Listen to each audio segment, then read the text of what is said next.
You know, I was gonna throw on my sweater, but screw it, my shoulders look good in this tank top. Do you ever just wish you could turn your hair growth on and off at will? I sure do.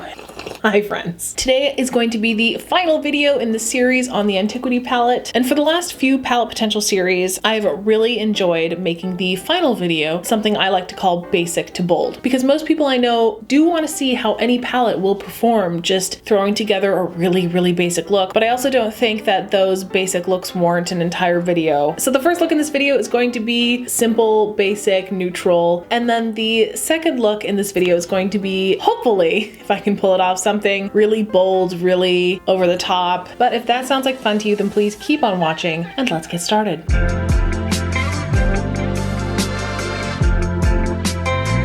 All of my brushes are blue. That's fun. So first look we're going to be doing is the basic look. And I think this palette's gonna lend itself really well to that. I'm going to focus mainly on this bottom row right here, save for this one. We definitely explored this one in last week's video. If you haven't seen that yet, I will link it up here. It was a good time. But I think I really wanna focus mainly on these three down here. Maybe pop into these two, but honestly, I'm not trying to make this complicated. I wanna keep this look completely matte, having the deepest shade on the lid, and then just blending everything out really nicely with these lighter shades. Nothing too fancy. Also, I wanted to finally actually use this on camera because it is just so divine. Let's start by priming.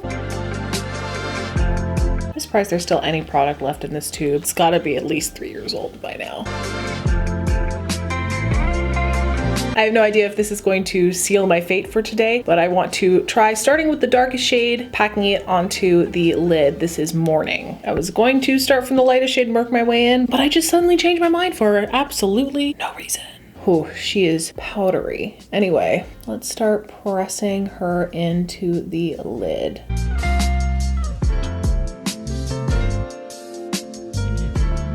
These shades have been incredibly dusty, but if you're not intimidated by that, then you're gonna really enjoy this palette. Because regardless of kick up and fallout, these shadows do work really well. So I'm just gonna keep pressing in pretty firmly. I want this to be as opaque as possible. And that opacity is fairly impressive considering we did not use a dark eyeshadow base. So I'm concentrating this on the lid. I don't want it to get too out of control. I really don't want this one shade to overwhelm the look. I'm not seeing a ton of fallout, which is encouraging. Can't say the same for that navy blue. I'm gonna then wipe this brush off on a towel. So now I'm just gonna take that brush with no product on it and start sweeping over these edges just to soften any harsh lines. We might add more of this shade later on into the blend, but for now, I think this is looking pretty good. I was gonna tap into Widow, but for now I think I'm going to skip it and go straight to Asbestos because I feel like Widow is not much lighter than Morning, it's just a different tone. But I think we will get into that shade in the next look. So for now, let's just skip over to Asbestos and let's start using this one to blend. I'm going to try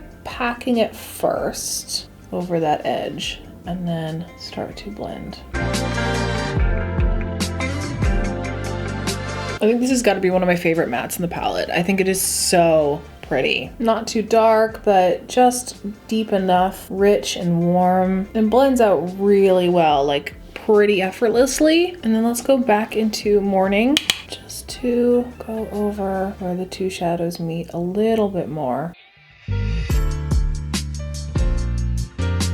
That's really enjoyable. And basically I'm just gonna go back and forth between these two shades until I am happy with the blend. I'm really happy with that. I don't know if I want to blend it out even further with another lighter shade. I don't know, I feel my too much gene kicking in. Maybe I'll just leave it for now. Let's take a smaller brush and start working on the lower lash line.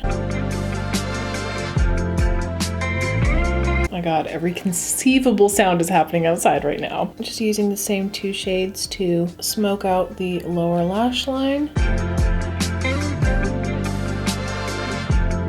This is really pretty, but I do think it could benefit from just one more transition just out here. So I'm going to go into ruffle and just blend out that last edge. Nice big fluffy brush, very light pressure, just for that little extra bit of blend. Also, I really love this shade. It's just like taupey gorgeousness. Yeah, see how that just kind of really softens everything. Gonna take just a touch more asbestos, just so we don't lose that richness. They did such a good job of curating a collection of matte shades that just work so beautifully together. Okay, I think I'm gonna call that good. I don't want to fuss with it anymore because I will inevitably just ruin it. Let's take a little bit of brown liner in the waterline. This is from the Raw Beauty Christie and ColourPop collection. It is in the shade Woodsy. It's just a nice rich warm brown that'll look pretty killer in the waterline. This is gonna make my eyes look super blue. All right, I'm gonna do all this on the other side, put on some lashes, and then we will come back and finish look number 1. I hate it when I forget to put on my rings at the beginning of the shoot. What's the point of wearing rings to the shoot if you're not gesticulating wildly with them? All right, other side is done. Lashes are on. These are Lash Goals by Boldface. Of all the pairs I've tried from Boldface, I think these are the most comfortable ones I own. Also, my freckles kind of got away from me today, so I look kind of like a Dalmatian, and that's okay. Let's finish up this look with some blush, some highlight, and some lipstick. Let's start off with a little bit of Honey Thief from Melt. I think this will go well with the undertone of that lightest transition shade. I think it'll go well with that lightest transition shade.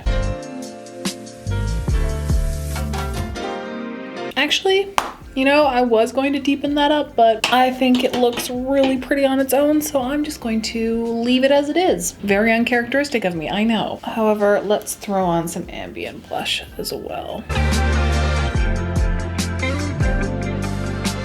For highlight, I think I want to go in with Flexitarian from ColourPop because it is quite neutral, and that's kind of where I want to keep it today. I'm going to take that onto the inner corner as well.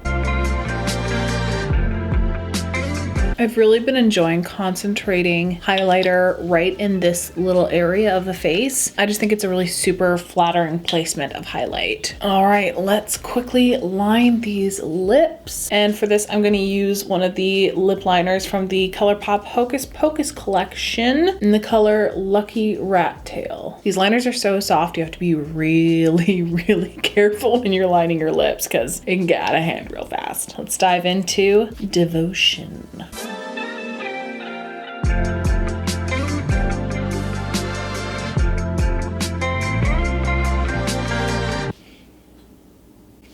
Sensational. I'm obsessed with this shade. It is,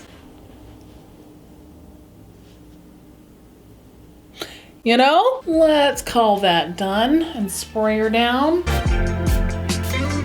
And a touch of bottom mascara. All right, look number 1 all complete. It's a classic. It is not groundbreaking by any stretch of the imagination, but I always feel super glamorous and pretty when I throw something on like this. It's nice to know that this palette is capable of that. Not only can you get creative and bold with this thing, you can also tone it right down and get back to basics. With palettes, I think universality is really important. Is that a word? Universality? In any case, I'm really happy to see that this palette works in this capacity as well. So for look number 2, we're gonna try and get a little bit more intricate, maybe do something a little bit more complex. And the 3 shades I need to incorporate for the final look is Gaslamp, Arsenic, and Widow. They're the only 3 I think in the palette that we haven't explored yet. And they are some of my favorite colors of all time, so I think it's going to go swimmingly. All right, so I gotta go film another video while I'm here. So I will see you guys next week, but you will see me right now.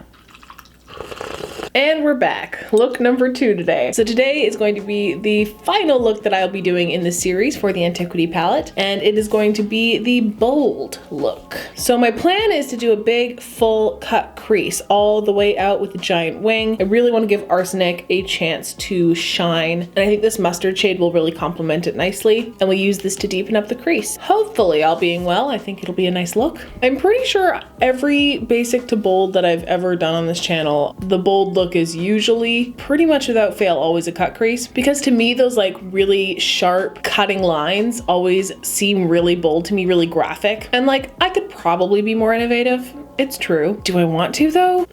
Listen, you're not watching me because I'm the best makeup artist in the world. You're watching me because it is fun to watch me panic when I screw up. All right, let's get started. Let's begin at the beginning with a little bit of primer. I want the shape of this look to be reminiscent of a Halloween casual look I did last year. I will link it up here. It was this big wing, big cut crease, and I love the shape of it. So I'm gonna try really hard to replicate it, even though my wings are never the same way twice. All right, let's just take a big old fluffy brush and dip right into Gas Lamp. This is the first time ever dipping into this shade, and I'm excited. So let's get into it.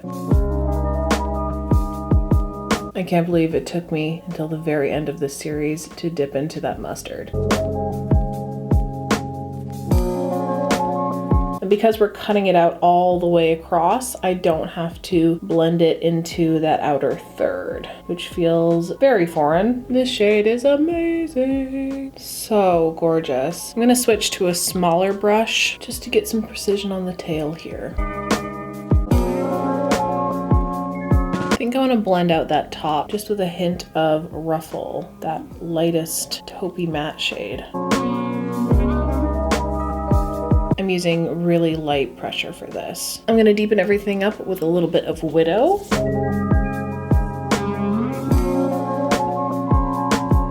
This shade's interesting. It's got a tonal quality that is not really my favorite, but it is blending pretty well. Let's take a little bit more Gas Lamp and try and warm this up a little bit more.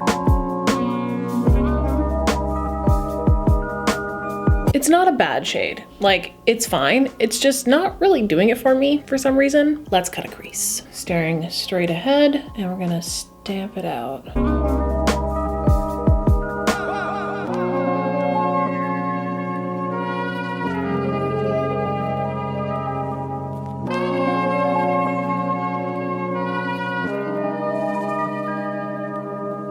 Let's test this bad boy out.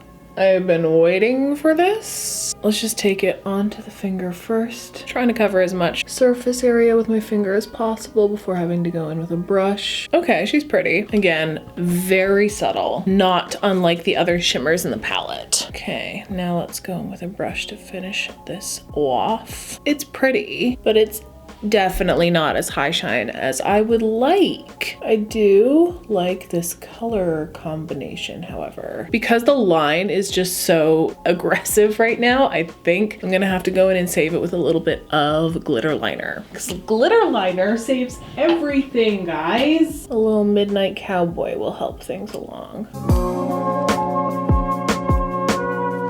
I bought this liner like 3 years ago. No regrets. Such a good buy.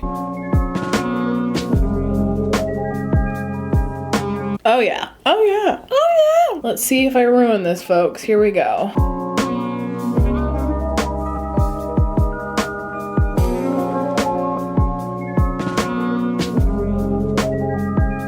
That's a wing.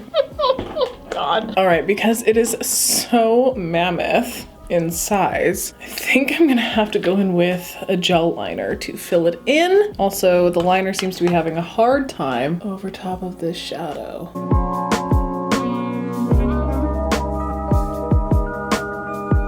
And that shit is matte. Okay, but like, is this crazy or is this a look? Like, I kind of love this. It's a bit over the top. Like, this wing is really extra, but I think I'm pulling it off. Should we do the lower lash line while we're here? I think we shall. Let's start off with Gas Lamp. We need a bit more mustard in our lives. And then into Widow. I'm really liking this. I think this is really fun. I think we have to do green in the waterline because I have it and it'll match really nice. We should just do it. Let's start with Spare Time, which is the ColourPop and Raw Beauty Christie Creme Gel Liner.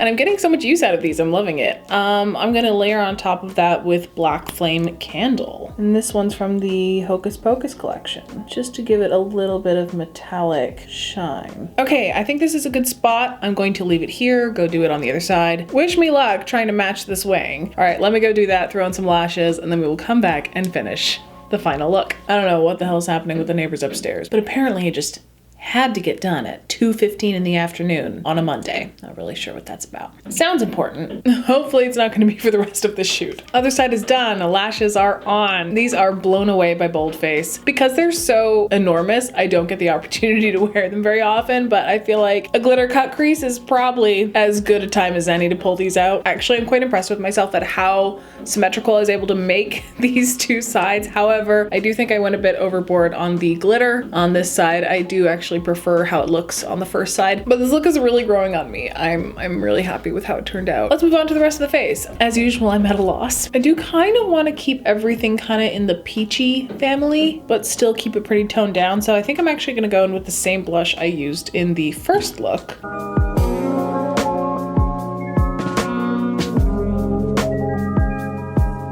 Let's just deepen this up with a touch of whatever this is from Tarte. The hammering doesn't even sound purposeful. It just sounds so like hapless. Like they're just kind of... What are you doing? Let's just throw on a bit of an ambient blush here. For highlight, I want to go straight in with Pixie X Rach Loves and grab some Clutch.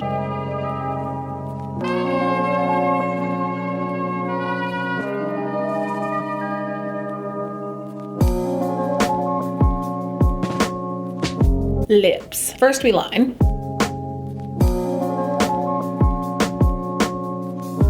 And I really wanted to save these for first impressions, but I think they're gonna look really good with this look. So I'm going to dip into these new liquid lips from Glam Goth Beauty. I'm so excited to try them out because the colors look amazing. I think we'll start with Perish and then we'll do a little bit of an ombre lip. All right, now let's go into Salvation. 2 hours later. Okay, so these are not working in the way that I had imagined. And the way I usually pat my lipsticks out with my finger, it was not working so well with these. It was kind of just lifting right off. So I had to go in with a couple more coats just to get it opaque. And now my lips kind of feel like dry cement. So I think I will be trying these again, just with a different method. The color is gorgeous though. I really, really like these nudes, but my lips just feel like the Sahara Desert. And you know, this might just be too much. It might ruin everything. It might just turn everything into a giant mess. But I think let's just try and put a little bit of gloss. Yeah, that ruined it. It really did. Oh, yeah, no, I need to go. Okay, take 2. That was not cute. I'm gonna have to try this again because clearly the first impression is sometimes not always so favorable. Let's switch it up. Let's take it back to my original idea with Rusted from Noctex. I just feel like the combination is like off. Maybe this is the wrong lip liner. I don't know why I'm having such a hard time with this. This should not be this hard. I'm putting down the lipstick. I'm calling that done. Let's spray her down. Let us not forget our bottom mascara. All right, I believe this is a wrap on this series of palette potential. All in all, I'm really happy with the looks that I created with this palette. With each palette potential, I try to make the looks as varied as possible. However, I do believe that whatever you create with this palette, it's going to come out quite dark. That is just the style of the palette. So if you're not into that, then this one is not for you. So I'm still just over the moon that Noctex decided to send this to me. I'm just so grateful. This look specifically, I think, came together in the end. Plus this green shimmer is quite lovely. In general, I do wish that the shimmers in this palette were just a little bit more metallic, just a little bit more reflective, but that's my preference. And you know, I can't have everything I want all the time. If you prefer a more subtle shimmer, then I think you're gonna really love this formula. I just don't think they're anything to write home about. But the mattes, however, my God, every single one of them worked so beautifully. If I had to choose one to single out as my least favorite, I think it would have to be Widow. The undertone just isn't my cup of tea, but that is super subjective, and maybe a dark pukey brown is your most favorite shade of all time. And if it is, well then, look no further. But yes, I do think that the real standout feature of this palette is the matte formula. I think the question that came up the most in the comments of this series is, if I have the Arcana palette, if I have the At Foresight palette, do I need this palette? The answer is, if you don't have some money to throw around, then no. As I said in the first video of this series, they are not identical palettes. The more I worked with Antiquity, the less I felt like it was a dupe for Arcana. I think in the pan and also the layout look eerily similar, but the undertones of all of these shades are just dissimilar enough for me to kind of debunk that. Also, there were some people mentioning similarities between the Raw Beauty Christie and ColourPop At Foresight palette and this one. And yeah, I can say that they are definitely of the same vibe. Let's just swatch a couple for comparison's sake. All right, so here's a few shades side by side swatched here. All the first ones in each duo being from the At Foresight palette and all the second ones being Antiquity. The main difference I'm seeing is that At Foresight brings a lot more vibrancy, a lot more jewel tones, whereas the Antiquity palette is definitely a lot more muted, a lot more murky, which is interesting because when we did the swatch comparisons for Arcana ended up looking a lot more muted next to Antiquity. So it's interesting to see this range between the three palettes. So I guess as far as tonal quality is concerned, Antiquity lands firmly in the middle of this spectrum of bright to dark. Also, if you're a person who favors more mattes in a palette than shimmers, this one also has a really nice ratio. But if you really crave that ultra reflective, shiny metallic, then you're not gonna get that out of this. But if you're a person who has the money to spend, I do feel like all three of these palettes are actually really good companions to each other because they all have something just slightly different to offer. However, if you have none of these palettes, because Antiquity is kind of the middle ground of all three of these palettes, I'd say you probably really enjoy this. And that's that on that. I personally love having the option of three very distinct mustard yellow shades with varying undertones, so I'm kind of hyped about this. All right, I think that's pretty definitive, so I'm going to leave it there. I would love to know your thoughts on this video, the whole series, this palette in general. If you watched the entire Antiquity series, I would love to know if your opinions on the palette have changed since we started. All right, folks, it is my time Monday, so I've got to bounce. But before I do, let me rattle it off to you real quick. Here are the many ways you can help out my channel. You can give this video a huge thumbs up. You can comment down below what you thought of everything. You can subscribe. Any and all engagement is crucial for a small creator like me with a small audience. Comments, likes, shares all help me out in the algorithm, so if you just have a few spare seconds of your life, please engage with this video. You can follow me on other social media. I will leave those right there. Please go check out my Patreon for more behind the scenes type videos, chit chat, get ready with me style videos, or if you just feel like supporting an artist, the link is down below. And I am just going to keep rounding up petitions and dropping them into the description box for you to sign. And I believe that is everything. All right, folks, with that, please stay safe, stay sane, wash your hands, wear a mask, stay home if you can, just keep doing your best, and I will see you in the next one. Bye.